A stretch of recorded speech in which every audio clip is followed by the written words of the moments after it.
સ્કૂલમાં આપણને બધાને રિપોર્ટ કાર્ડ તો મળ્યા જ છે, બરાબર ને? પણ ક્યારે એવું વિચાર્યું છે કે આખીને આખી સ્કૂલને જ એક રિપોર્ટ કાર્ડ મળે તો કેવું રહે?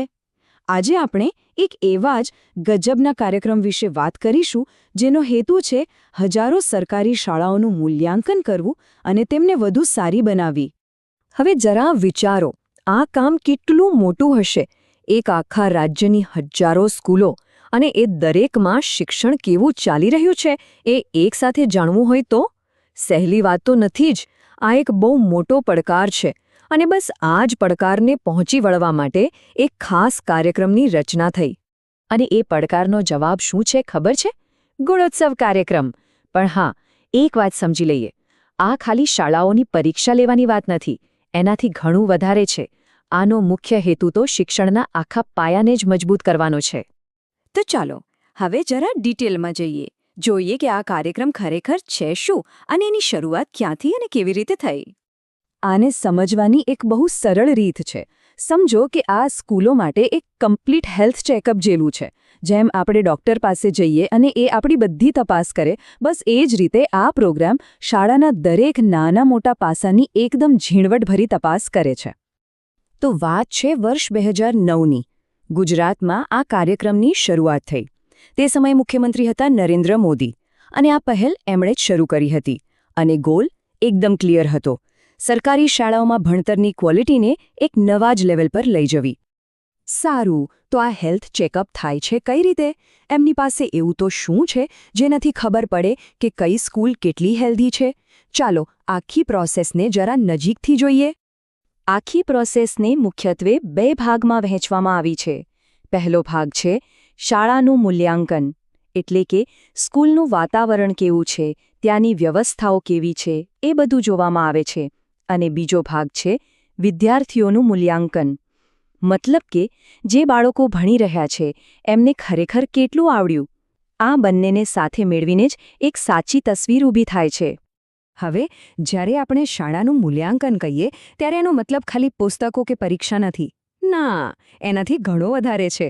આમાં એ જોવાય છે કે ટીચર્સ ભણાવે છે કેવી રીતે, બાળકોની હાજરી કેવી છે, સ્કૂલમાં જે ઇન્ફ્રાસ્ટ્રક્ચર છે એટલે કે ક્લાસરૂમ, બેન્ચ, પીવાનું પાણી, ટોયલેટ, સફાઈ, આ બધી પાયાની સુવિધાઓ બરાબર છે કે નહીં. અને હવે વાત કરીએ સ્ટુડન્ટ્સની, કારણ કે આખરે તો બધું એમના માટે જ છે. એમનું નોલેજ ચેક કરવા માટે જે મુખ્ય સબ્જેક્ટ્સ છે, જેમ કે ગુજરાતી, ગણિત, પર્યાવરણ કે વિજ્ઞાન અને અંગ્રેજી, આ બધાનું ટેસ્ટિંગ થાય છે. આ એ જ વિષયો છે જે એમના ભવિષ્યનો પાયો છે. પણ અહીં એક બહુ જ રસપ્રદ સવાલ ઊભો થાય છે. આટલી મોટી અને આટલી ડિટેલ્ડ તપાસ કરવા માટે શાળાઓમાં જાય છે કોણ? આટલી મોટી જવાબદારી કોને સોંપવામાં આવી હશે? શું કોઈ સામાન્ય અધિકારીઓ કે પછી આની પાછળ કોઈ ખાસ પ્લાનિંગ છે? અને જવાબ જાણીને કદાચ નવાઈ લાગશે. આ કામ કોઈ સામાન્ય અધિકારીઓ નથી કરતા. અને આ જ આ પ્રોગ્રામની ખાસિયત છે. રાજ્યના ટોચના અધિકારીઓ, જેમ કે IAS, IPS, IFS ઓફિસરો, એ પોતે સ્કૂલોમાં જાય છે. આનાથી એ સ્પષ્ટ થાય છે કે સરકાર માટે આ કામ કેટલું મહત્વનું છે. ચાલો માની લઈએ કે મૂલ્યાંકન પતી ગયું, રિપોર્ટ પણ બની ગયો, પણ એ પછી શું? ખાલી રિપોર્ટ બનાવી દેવાથી શું ફરક પડે? આખી મહેનતનું પરિણામ શું આવે છે? તો દરેક સ્કૂલને એના પરફોર્મન્સના આધારે એક ગ્રેડ મળે છે. બિલકુલ આપણા રિપોર્ટ કાર્ડ જેવું જ. A+ મળ્યો તો મતલબ કે સ્કૂલનું કામ એકદમ જોરદાર છે.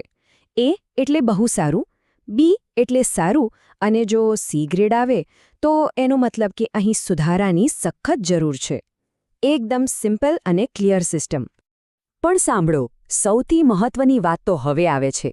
આ ગ્રેડ આપવાનો મતલબ એ નથી કે કામ પૂરું થઈ ગયું. અરે, સાચું કામ તો અહીંથી શરૂ થાય છે. જે સ્કૂલોનો ગ્રેડ ઓછો આવ્યો હોય એમને કોઈ સજા નથી મળતી, બલકે એમને સુધારવા માટે ખાસ મદદ અને ગાઈડન્સ આપવામાં આવે છે. કારણ કે આ પ્રોગ્રામનો હેતુ સજા આપવાનો છે જ નહીં, હેતુ તો સુધારવાનો છે. તો આ બધી વાતો પરથી આ કાર્યક્રમનું બિગ પિક્ચર શું છે, એનો અંતિમ ધ્યેય શું છે? ચાલો ફટાફટ આખી વાતનો સાર સમજી લઈએ. તો ટૂંકમાં આ છે ગુણોત્સવ કાર્યક્રમ. 2009માં ગુજરાતમાં શરૂ થયેલી એક પહેલ, જેનો એક જ મકસદ છે: શિક્ષણની ક્વોલિટીને બહેતર બનાવવી. અને યાદ રાખજો, આ કોઈ વન ટાઈમ એક્ઝામ નથી, પણ દર વર્ષે ચાલતી એક પ્રોસેસ છે જે સ્કૂલોને સતત સારું કામ કરવા માટે પ્રોત્સાહન આપે છે. અને